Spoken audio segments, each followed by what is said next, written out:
Account. આજના લેક્ચરમાં આપણે સ્ટાર્ટ કરીશું ratio and proportion. So first of all, what is ratio? So comparative relation between two amount or quantities of the same type. કોઈ પણ બે same type અથવા તો સેમ અમાઉન્ટને કમ્પેરિઝન કરીને જે રિલેશન મળે એને આપણે કહેશું ratio. So first ratio always occur between same units, kilogram kilogram or rupees rupees. Ratio હંમેશા કોઈ બે સેમ યુનિટ વચ્ચે થાય છે, અલગ અલગ યુનિટ વચ્ચે ના હોય. So let's see. Let one amount is a X and another is a Y, તો એમનો રેશિયો થશે એક્સ જેમ વાય. કોઈ એક અમાઉન્ટ એક્સ છે અને બીજું વાય છે, તો એમને રેશિયોમાં લખવાનું કે તો આવી રીતે લખવાનું એક્સ અપોન વાય અથવા તો એક્સ જેમ વાય. નેક્સ્ટ છે કે એ જેમ B is equal to C જેમ ડી હોય તો એ અને ડી સિમિલર થશે બી ઇન્ટુ સી બરાબર. લાઈક આને આવી રીતે લખી શકો તમે A upon B is equal to C upon D. તો અહીંયા ક્રોસ મલ્ટીપ્લાય, અહીંયા A D is equal to C B. So next, if our amount is divided between A and B in the ratio M and M. જો એવું કે અમુક amount digit આપી દીધો કે 100 રૂપિયા છે અને એ અને બી વચ્ચે 2:1 ડિવાઈડ કરવાના છે. આવા ક્વેશ્ચન પૂછો ત્યારે શું કરવાનું? જો તમને એવું કે એનો શેર શોધો તો 2/1 ઇન્ટુ 100, સોરી 2/3 ઇન્ટુ 100. અહીંયા જેનો શેર કીધો હોય નીચે ટોટલ મલ્ટીપ્લાઇડ બાય જે તમને અમાઉન્ટ આપેલું હોય એ. અહીંયા ડિફરન્સ પૂછવાનો કે તો ઉપર બેનો મલ્ટીપ્લાય, નીચે એડિશન અને multiply by total amount. Next છે, હવે તમને આવી રીતના ક્વેશ્ચન પૂછે કે કોઈ એક મિક્સચરમાં અમુક લીટર મિલ્ક છે, પછી એ થોડુંક લીટર સોલ્યુશન એમાંથી દૂર કરવામાં આવે છે અને બીજું એડ કરવામાં આવે છે અને આવી જ પ્રક્રિયા 2 થી 3 વખત કરવામાં આવે છે. આવા ટાઈપના ક્વેશ્ચન આવે ત્યારે કયા ફોર્મ્યુલા યુઝ થશે? તો જો અહીંયા આપેલું છે કે mixture contain 500 litre of milk, a litre of solution is taken replaced with water. એટલે અમુક લીટર સોલ્યુશન બહાર કાઢીને પાણી સાથે રિપ્લેસ કરવામાં આવે છે. This process repeated twice.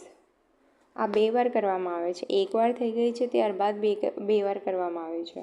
So final quantity of milk is 256 litre. હવે છેલ્લે ફાઇનલ ક્વોન્ટિટી 256 છે, તો એ શું છે? મીન્સ કે કેટલા લીટર સોલ્યુશન આપણે રિપ્લેસ કર્યું. સો આ ક્વેશ્ચન આવે ત્યારે ધીસ વિલ બી ફોર્મ્યુલા.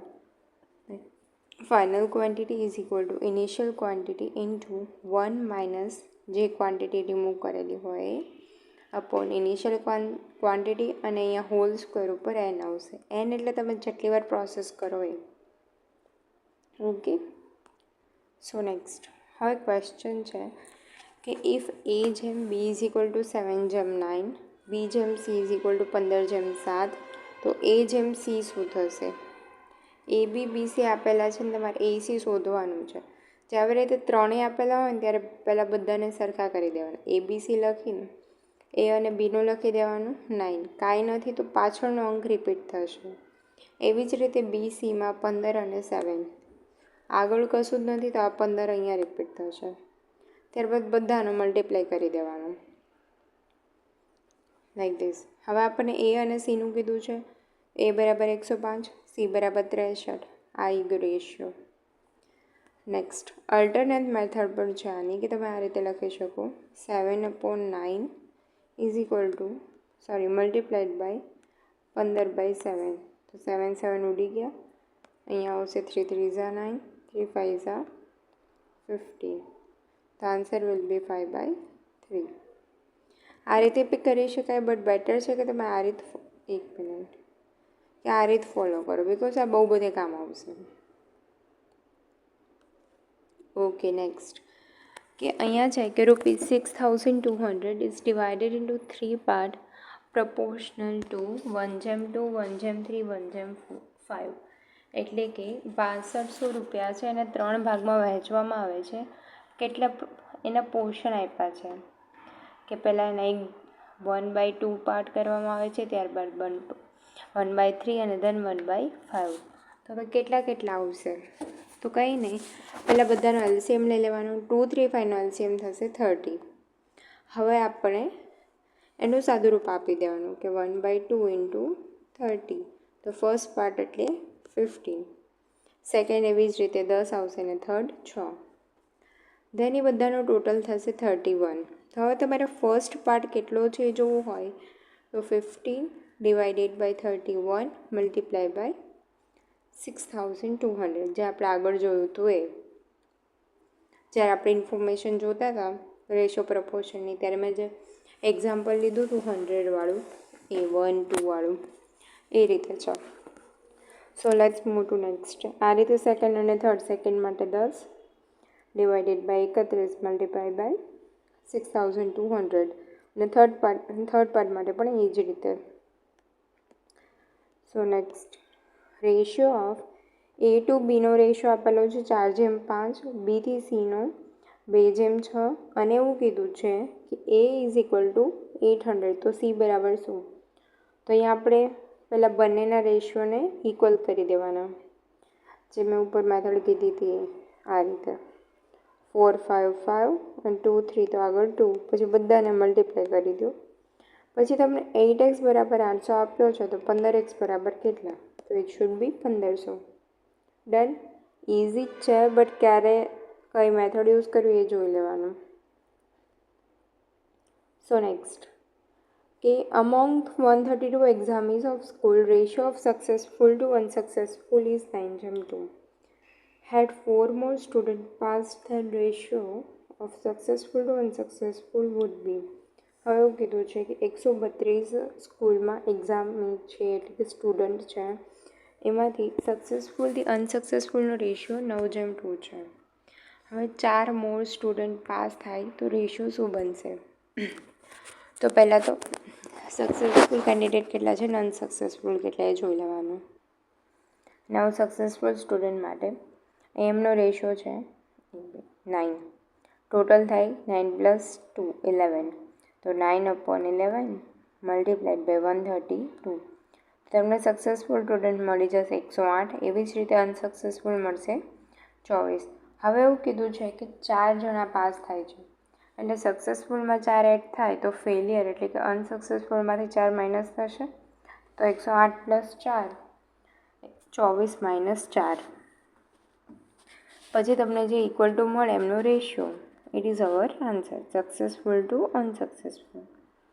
હવે નેક્સ્ટ ક્વેશ્ચન છે કે જો x અને y બરાબર 3/4 છે, તો 4x - y = 2x + 3y, આની કિંમત શું થશે? કાંઈ નહીં, સિમ્પલ છે. x = 3, y = 4. આમાં જ્યાં x છે ત્યાં 3 મૂકી દો, y છે ત્યાં 4 મૂકી દો, સિમ્પ્લિફાય કરો, યોર આન્સર વિલ બી 4 છે 9.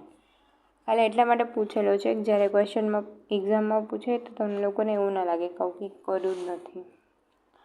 So next, a milkman makes 20% profit by selling milk mixed with water and night at 9 rupees per liter. If cost price of milk for 1 liter is 10 rupees, then ratio of milk and water is. હવે એક milkman છે, એ 9 રૂપિયા પર litre mixed milk વેચે છે, milk plus water, ત્યારે એને 20% profit મળે છે. હવે પ્યોર મિલ્કની કોસ્ટ પ્રાઇસ 1 લીટરની 10 રૂપિયા છે. તો જ્યારે એ પાણી મિક્સ કરે છે, તો હવે એ મિક્સચરમાં પાણી અને મિલ્કનો રેશિયો શું છે? તો અહીંયા આપણે કોસ્ટ પ્રાઇસ ઓફ મિક્સચર પહેલાં જોવાનું છે. તો કોસ્ટ પ્રાઇસ ઓફ મિક્સચર કઈ રીતે મળશે?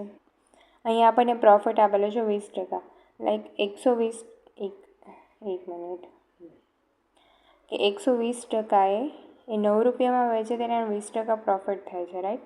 120% એ 9 રૂપિયા, તો 100% એ કેટલા, which is our cost price. તો આ રીતે કરશો એટલે તમને મળશે 7.5 rupees, which is the cost price.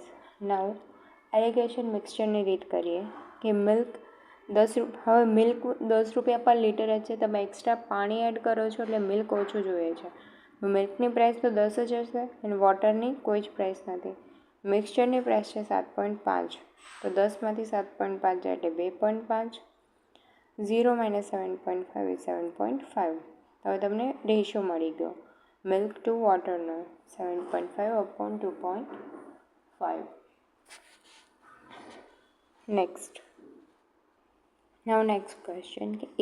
At present, ratio of age of Maya and Sia is 6.6:5. And 15 years from now, એટલે કે 15 વર્ષ પછી રેશિયો ચેન્જ ટુ 9:8. તો માયાસ પ્રેઝન્ટ એજ, સપોઝ ધારી લો કે Maya's age is 6x and Sia's age is 5x.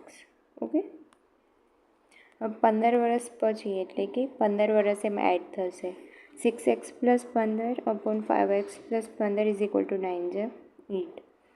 અહીંયાથી તમને સાદુરૂપ આપો એટલે એક્સ મળી જાય, રાઈટ. અહીંયા મલ્ટીપ્લાયમાં જશે, અહીંયા મલ્ટીપ્લાયમાં જશે. એક્સ બરાબર 5. હવે આપણને માયાની એજ કીધી છે તો 6x એની પ્રેઝન્ટ એજ છે. 6 × 5 = 30 years. Next, the ratio of 2 number is 3:8. બે નંબરનો રેશિયો 3:8 છે. The difference is 115. તો નાનો નંબર કયો હશે? આપણે ઉધારી શકીએ કે 3x એક નંબર હશે ને એક 8x હશે. 8x - 3 એટલે 115, કેમ કે એનો ડિફરન્સ આપણને આપેલો છે. x બરાબર 23. હવે એક્સને 8 વડે મલ્ટીપ્લાય કરો દેન 3 વડે. નાનો નંબર ઓલવેઝ 3 વડે મલ્ટીપ્લાય કરવાથી જ મળશે. It's 69. Next, 2 numbers are in ratio 4:5 and their LCM is equal to 180. તો સ્મોલેસ્ટ નંબર કયો છે? ગાઈઝ, આ ક્વેશ્ચન આપણે નંબર સિસ્ટમમાં બહુ સારી રીતે કરેલા છીએ કે પહેલું જ સૂત્ર આપણે કરાવેલું હતું કે રેશિયો આપેલા હોય તો બંને જે રેશિયો હોય એને મલ્ટીપ્લાય કરી દેવાના into HCF is equal two LCM. તો અહીંયા તમને HCF મળી જશે, રાઈટ. ધારો કે અહીંયા એક્સ ધારી લો અને અહીંયા 180. તો આ ભાઈ અહીંયા ડિવિઝનમાં જશે તો એક્સ બરાબર તમને 9 મળી જશે. હવે સ્મોલેસ્ટ નંબર કીધું છે તો જે તમને HCF મળ્યું એને 4 વડે મલ્ટીપ્લાય કરો બિકોઝ અહીંયા 4 નાનો છે. તો smallest number will be 36. Okay, next. The ratio of copper and zinc in a brass is 13:7. How much zinc will be there in 100 gram of brass? હવે એ કોપર અને ઝીંકની રેશિયો આપી દીધો છે કે 13:7 છે. તો 100 ગ્રામ બ્રાસમાં કેટલું હશે? ઝીંકની ક્વોન્ટિટી કેટલી હશે? તો અહીંયા જુઓ 13 + 7 એટલે 20 ગ્રામ. 20 ગ્રામ તો સીધી ત્રિરાશી મૂકી દેવાની કે 20 ગ્રામ બ્રાસમાં 7 ગ્રામ છે ઝીંક. તો 100 ગ્રામમાં કેટલું હશે? તો 100 7 × 100 × 7 / 20. So answer will be 35 gram. Okay, moving to next. What number should be subtracted from both the terms of ratio 11:15 so as to make it as a 2:3? Like આપણે એક્સ નંબર છે ને 11/15માંથી સબસ્ટ્રેક્ટ કરવો છે તો આપણને 2:3 મળે. તો બસ જે ક્વેશ્ચન આપેલો હોય એને લાઇન ટુ લાઇન ડીકોડ કરતા જાઓ એટલે મેથ્સ થઈ જાય. કોઈ રોકેટ સાયન્સ નથી મેથ્સ એટલે. ઓકે, x - x / 15 - x બરાબર 2/3. આનો સાદુરૂપ આપી દો એટલે x બરાબર 3. So next, in a 30 liter of mixture of acid, the ratio of acid to water is 2:3. What amount of water should be added to mixture so that the ratio of acid and water becomes 2:5? હવે એક 30 litre mixture છે જેમાં acid અને વોટરનો ratio 2:3 છે. હવે એમાં કેટલું આપણે વોટર એડ કરીએ તો એસિડ અને વોટરનો રેશિયો 2:5 થાય. અહીંયા એસિડ સેમ છે, ખાલી વોટરનો રેશિયો વધે છે. તો we have added extra water. Okay, પહેલાં આપણને અહીંયા ટોટલ લીટર આપી દીધા છે તો એસિડ અને વોટર કેટલું છે જોઈ લઈએ. 2/3.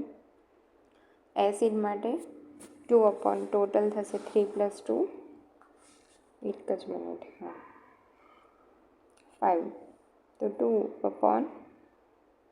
અહીંયા એસિડ માટે 2/5 × 30 મળશે 12 લીટર. સિમિલર વેમાં વોટર માટે ઉપર 3 તો નીચે આવશે 8 લીટર. હવે તમને એવું કહ્યું છે કે એસિડ એઝ ઇટ ઇઝ જ છે અને એમાં વોટરનો રેશિયો એડ કરેલો છે, ત્યારે તમને આ રેશિયો મળે છે. તો 12, ધારો કે x લિટર વોટર એડ કરેલું છે ત્યારે તમને રેશિયો આ મળ્યો. સાદુરૂપ આપો, x બરાબર જે આવે એ તમારો આન્સર કે કેટલા લીટર વોટર એડ કર્યું હતું. Next, the annual income of A and B are in ratio of 4:3. એમની ઇન્કમ આપી દીધી છે. Ratio of their expense 3:2. એમનું એક્સપેન્ડિચર બી આપી દીધું છે. નાઉ each save 600 rupees in a year. હવે બંને 600 રૂપિયા સેવિંગ કરે છે. એન્યુઅલ ઇન્કમ ઓફ એ. તો સેવિંગ ક્યારે થાય? ઇન્કમ એટલે એક્સપેન્સ પ્લસ સેવિંગ એટલે ઇન્કમ થશે, રાઈટ? તમારી ટોટલ ઇન્કમ કેટલી હોય? ઇન્કમ ઇઝ ઇક્વલ ટુ જે ખર્ચો કરો એક્સપેન્સ પ્લસ સેવિંગ, એ તમારી ટોટલ ઇન્કમ થાય. તો ઇન્કમ છે 4x એની અને 3x છે બીની. હવે એક્સપેન્સને આપણે વાય ધારી લઈએ કે 3y અને 2y. હવે તમે ઇન્કમમાંથી એક્સપેન્સ બાદ કરો તો તમને સેવિંગ મળે. યસ. તો 4x minus 3y is equal two 600. 3x minus 2y is equal to 600 because each saves rupees 600. So, અહીંયા સબસ્ટિટ્યુટ કરી દેવાનું.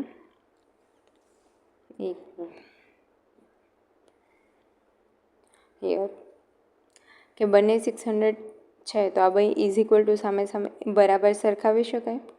તમને x બરાબર y મળે છે. કોઈ બી ઇક્વેશનમાં વાયની જગ્યાએ એક્સ કે એક્સની જગ્યાએ વાય મૂકી દો. અહીંયા આપણે પ્રેફરન્સ આપશું કે વાયની જગ્યાએ એક્સ મૂકીએ, કેમ કે આપણે એની ઇન્કમ શોધવાની છે. તો જે 4x એક્સ મળે એટલે એને 4 વડે મલ્ટીપ્લાય કરી દો, which is our answer. Now next question is કે ₹180 contained in a box consist of ₹1, 50 paise and 25 paise coin in ratio 2:3:4. What is the number of 50 paise coins? તો અહીંયા પહેલાં રેશિયો લખી લો 2, 3, 4. બટ હવે આપણે જે પૈસા છે એને રૂપીઝમાં કન્વર્ટ કરવાનું છે, રાઈટ? તો 50 પૈસા છે એટલે ₹1ના 2 કોઈન હોય એટલે 50 પૈસા થાય.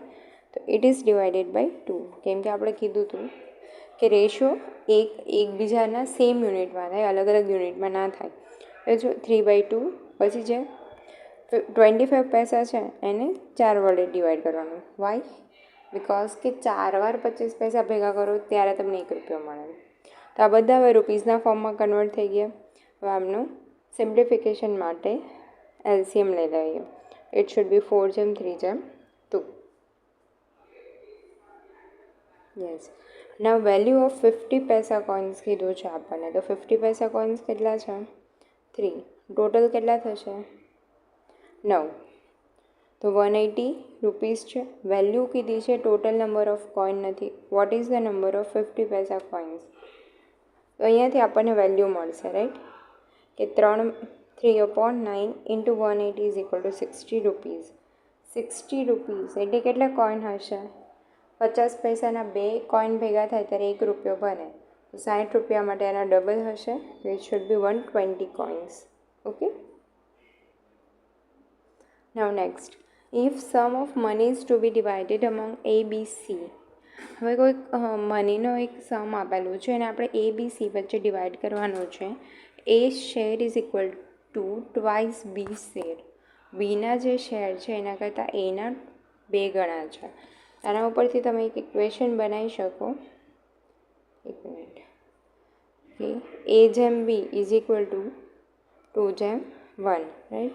એના શેર છે એ બીના શેર કરતાં 2 ગણા છે. તો બીનો 1 હોય તો એના 2 થઈ ગયા. હવે જે બીના શેર છે એ 4 ટાઈમ્સ ઓફ સીઝ શેર. તો સીના શેર છે એના કરતાં બીના શેર 4 ગણા છે. તો સી બરાબર 1 એન્ડ બી બરાબર 4. અહીંયા તમને AB અને BC એ રીતે રેશિયો મળી જાય. આપણે જે રેશિયોની રીતે કરતા હતા એ રીતે બધું સરખું કરી દેવાનું. જે અહીંયા નીચે આપેલું છે. A બરાબર 8, B 4, C 1. સિમ્પલ. આ બધાના શેર પૂછ્યા હતા તો જે આપણને આન્સર મળી ગયો. ભલે દેખાતા તો બહુ લાંબી રકમ હતી, બહુ બધું હતું, પણ કાંઈ જ નહોતું. જે તમને ક્વેશ્ચનમાં મળે છે એને તમે ડીકોડ કરીને લખતા જાઓ, એટલે સ્ટેપ વાઇઝ બધા જ સમ ઇઝીલી સોલ્વ થઈ જાય. સો last, in an examination the number of students who passed and failed were in ratio 25:4. Pass student 25 અને ફેલ્ડ 4. 5 more appeared. હવે 5 વધારે એપિયર થયા તો failure was 2 less than earlier, એટલે પહેલાં જેટલા હતા એનાથી 2 ઓછા ફેલિયર થઈ ગયા. હવે ratio of pass to failure would have been 22:3. હવે પછી નવો રેશિયો પાસ અને ફેલનો 22:3 થઈ ગયો. તો total number of student who passed, તો પહેલાં આપણે એવું કહી શકીએ કે અહીંયાથી કે ફેલ સ્ટુડન્ટ ઇઝ 4x. એક મિનિટ, આ રેશિયોને ધ્યાનમાં લઈએ કે fail student 4x, pass student 25x, તો ટોટલ સ્ટુડન્ટ થયા 29x. ના, 5 સ્ટુડન્ટ એક્સ્ટ્રા એડ થયા, રાઈટ? તો number of student 29x plus 5. અને ફેલિયર સ્ટુડન્ટમાં શું ચેન્જીસ હતો? 2 ઘટ્યા હતા, તો 25x minus 4x minus 2. So now number of pass student કેટલા થશે? નંબર ઓફ પાસ એટલે જો ટોટલ સ્ટુડન્ટ એટલે પાસ પ્લસ ફેલ. અહીંયા સરખી રીતે total is equal to pass plus fail. હવે how many student are pass? તો ટોટલ માઇનસ ફેલ, તો અહીંયા ટોટલ છે 29 plus x minus 4x minus 2. તો માઇનસ માઇનસ હોય તો પ્લસ થઈ જાય. ઓકે, એક મિનિટ. હવે અહીંયા આપણે total students 29 plus 5, failure 4x minus 2. તો ટોટલમાંથી ફેલિયર બાદ કરીએ એટલે નંબર ઓફ પાસ સ્ટુડન્ટ મળી જશે. અને જુઓ, આગળ તમને ક્વેશ્ચનમાં રેશિયો આપી દીધો છે કે પાસ ટુ ફેલ, જે નવા ચેન્જીસ પછીનો રેશિયો 22/3 છે. તો આપણને નવા ચેન્જીસ મળી ગયા. Pass student 25x plus 7, fail student 4x minus 2 બરાબર 22/3. અને અહીંયા ક્રોસ ગુણાકાર અહીંયાથી તમને x બરાબર આન્સર મળશે 5. સાદરૂપ આપો એટલે x બરાબર 5. તો ટોટલ સ્ટુડન્ટ 29x હતા, answer will be 145. Okay, thank you guys. જો તમને મારો વિડીયો ગમ્યો હોય તો please like, share and subscribe કરી દેજો. એન્ડ હા, આની પ્રેક્ટિસ PDF મારા ટેલિગ્રામ ચેનલમાં તમને મળી જશે. That's it. તમારા ફ્રેન્ડ્સ જોડે શેર કરાવી દેજો, થોડી કમેન્ટ કરી દેજો. કોઈ પણ ડાઉટ હોય તો કમેન્ટમાં તમે પૂછી શકો છો. Thank you, by.